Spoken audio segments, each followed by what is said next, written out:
વિદ્યાર્થી મિત્રો, આપણે જોઈ રહ્યા છીએ ધોરણ 8 ગણિત સ્વાધ્યાય 7.1 નો દાખલા નંબર 4. તો દાખલા નંબર 4 માં આપણને શું કીધું છે કે એક ફૂટબોલ ટીમ તેણે રમેલી મેચમાંથી 10 મેચે જીતી.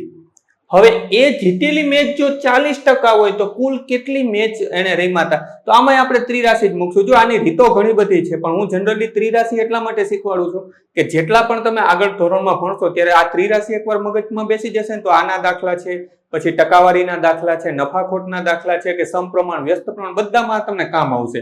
બાકી આમાં ધારી બુકમાં આપી છે x ધારીને કે ધારો કે ટીમની સંખ્યા અને રમેલી સંખ્યા x હોય અને એની ઉપરથી ગોતે છે, પણ હું જનરલી એવું નથી શીખવાડતો.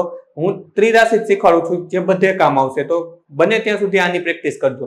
અને એ પહેલા તમે જો જ્ઞાન વિશ્વ ઉપર નવા છો અથવા તો હજી સુધી જ્ઞાન વિશ્વને સબસ્ક્રાઇબ નથી કરી, નીચે આપેલા સબસ્ક્રાઇબ બટનને ક્લિક કરો, બાજુનો બેલ આઇકન પણ દબાવો. વિડીયો કેવો લાગ્યો, દાખલામાં કઈ ના સમજાય, કોમેન્ટ બોક્સ ખુલ્લું છે, કોમેન્ટ કરીને જણાવજો. હવે આપણને એવું કીધું છે કે ટીમે રમેલા મેચમાંથી કેટલી જીતા છે? તો કે 10 મેચ જીતા. હવે એની ટકાવારી 40% છે. તો આપણે લખીએ જીતેલી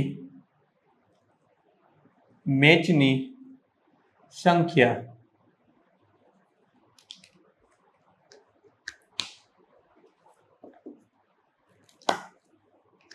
જીતેલા મેચની સંખ્યા કેટલું થશે? તો કે જીતેલા મેચની સંખ્યા છે 10. હવે જીતેલી મેચની ટકાવારી કેટલી છે?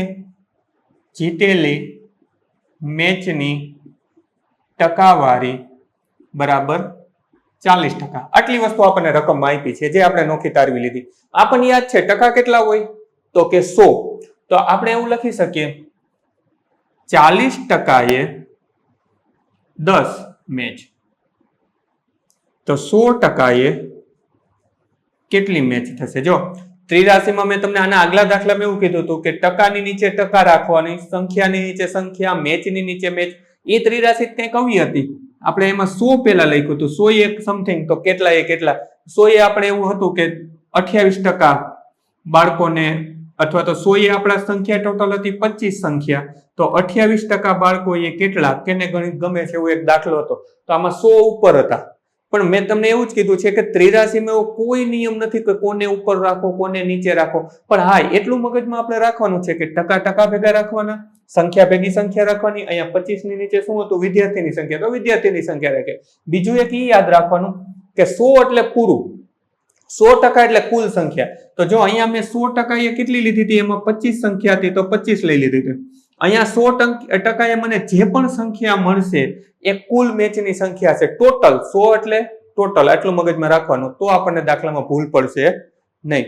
આને આપણે સાફ કરી નાખીએ. અને એકવાર ત્રિરાશી સાચી મૂકી દીધી પછી દાખલો 80% ગણાઈ ગયો. આ જ મૂકવાનું આપણે શીખવાનું છે. પછી 80% ગણાઈ ગયો, ક્રોસ ભેગા કરી દે ચોકડી ચોકડી, એટલે કે તેથી લખીએ 10 × 100 / 40. આ બેને ભેગા ચોકડી ગુણાકાર, આ બેને ભેગા પ્રશ્નાર્થ લખવાની જરૂર નથી. 0 અને 0 ઉડાડી દીધા. 100 ના શું ભાગ પડશે? 25 × 4. 4 અને 4 ઉડી ગયા, તેથી આપણને જવાબ મળ્યો 25. અને 25 શું મળ્યું? તો કે કુલ કેટલી મેચ રમ્યા હશે? તો કે આપણે લખી શકીએ કુલ 25 મેચ રમ્યા હશે. ત્રિરાશી મુકાઈ ગઈ. આને x ધારીને પણ કરી શકાય જો કોઈને એ રીત સહેલી લાગતી હોય તો. વિડીયોને પોઝ કરી ચોથો દાખલો તમારી નોંધપોથી ઉતારી લ્યો, ત્યાં પછી વિડીયો ચાલુ રહેવા દેજો. ચોથા પછી 5મો દાખલો ડિસ્પ્લે ઉપર થોડી જ વારમાં આપી દઈશ, ત્યાંથી તમે જોઈ શકશો. સ્વાધ્યાયના બધા જ દાખલાની લિંક ડિસ્ક્રિપ્શનમાં આપી છે, તો ત્યાંથી પણ તમે જોઈ શકશો. બાળ મિત્રો, વિડીયો જોવા માટે ખૂબ ખૂબ આભાર. આ વિડીયોને લાઈક કરો. જો હજી તમારા મિત્રો સાથે આને શેર ના કર્યો હોય તો આ વિડીયોને શેર કરજો.